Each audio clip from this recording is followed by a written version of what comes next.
Here we are looking at the DESA crewgear.com Razor Glove, definitive edition screen accurate. And I'm doing these what I call in poses to demonstrate just how particular these little beasties are to shifting and changing their appearance in different lighting setups, in different scene mock-ups, you name it. Every time you see it, it's always different on screen.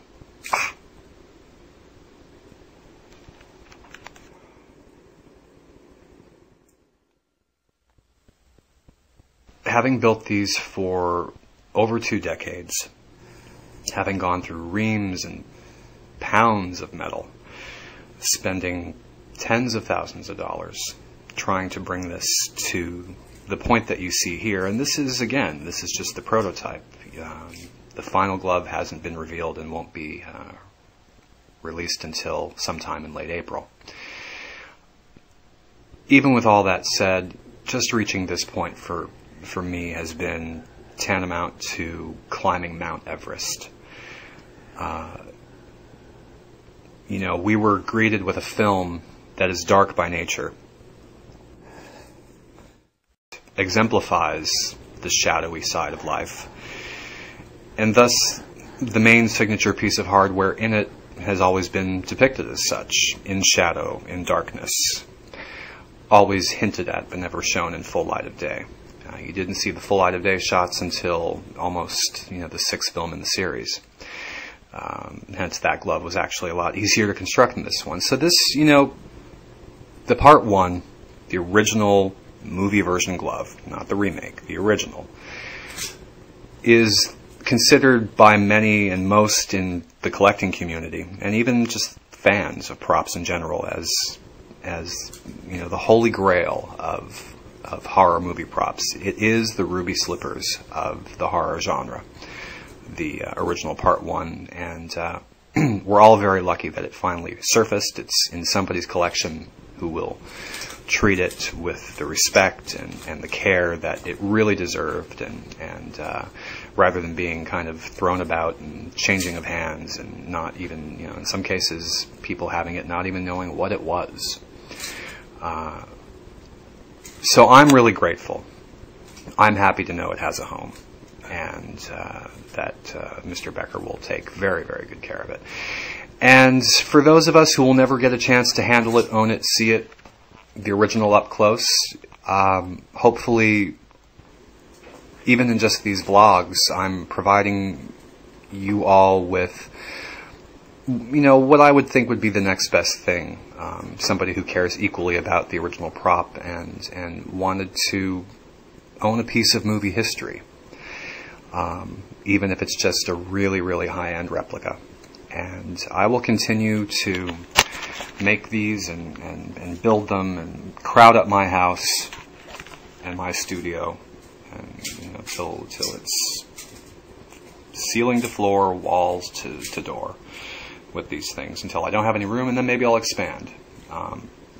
But I'm hoping that my outstanding clients who are going to be benefiting from this in the next few months, and also all the glove makers who are contacting me right now and asking me questions, I'm hoping that some fully lit shots and in different setups and just these little poses would give you, that added advantage to building your own. Because half the fun of this little hobby is nailing a detail that was otherwise unobtainable. And that's what's brought me to this point, the obsession of nailing this piece. And that sounded really loaded, but what have you. Who doesn't love nailing a good piece, huh? It's finally done. I mean, this is the end of a journey for me, and now I'm on to the next round and the next versions of the gloves. After my clients are all taken care of, I'm going to take the same exact process and apply it to, the part 3, and the part 4 is done finally. I'm sure you've seen that online, and we'll do some more videos of that. and go on to the part 5, which I've never done, and there are reasons behind that I'll make known publicly, in all due process. But there is a very interesting story as to why I never physically attempted that model. And we'll go all the way to the part 6. And I'll just, I'll end this little segment here that I'm shooting for you guys, and for myself really, because I get a Jones out of looking at this. This is the geek in me. I just love putting this thing on and posing it and going, wow, it looks just like the one on screen. I mean, for me, it's really all about me, guys. I mean, I'm selfish in my desire to make these, but I'm glad you guys are enjoying it too. And certainly my clients are going to have a really good time when they get these boxed up and out the door and into their hands. But like I said, end of a journey for me on one respect, and on to the next in the following. A lot of years.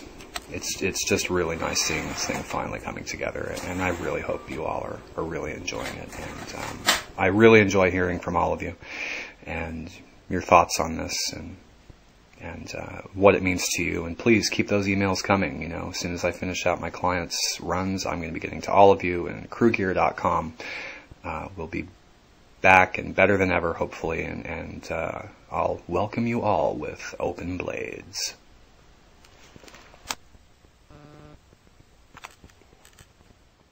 So let's talk about what's been done here, as I'm getting a lot of questions, as I said earlier in this vlog, and I wanted to make sure to take into account doing these voiceovers for this last series and this last appearance of the prototype of this glove. And I'll just, reiterate a little bit that, as I've said, this is the prototype. This is my final attempt build, my final design application of where this glove is going to be going for crewgear.com.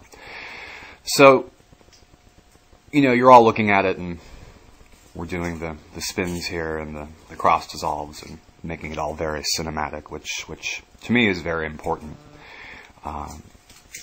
Presentation is everything. That's a mantra that I've always been fond of.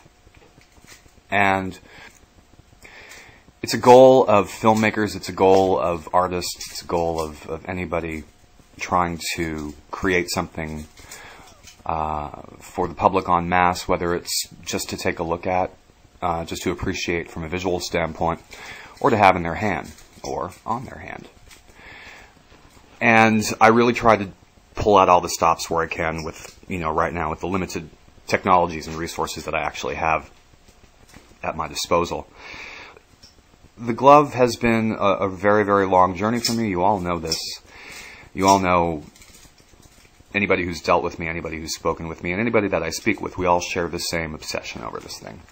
So, keeping that very much in mind, when I brought this back onto the scene, retooled from all of the hero prop reference, all the original screen-used prop reference that's come out, I wanted this to be, the last vestige of hardware expertise, and I'm very happy with it.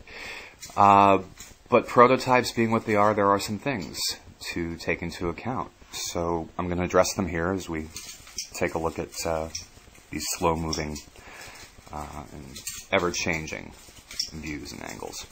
And, go ahead, screen grab this stuff, download this stuff, share this stuff. When I finally release the production run, which will be the final, my final nightmare, of bringing this thing to absolute screen accuracy, in my humble opinion. It's going to be a testament to everything that I've ever put into it, every dollar, every injury, and believe me, I've had them, and as I'm sure have you all.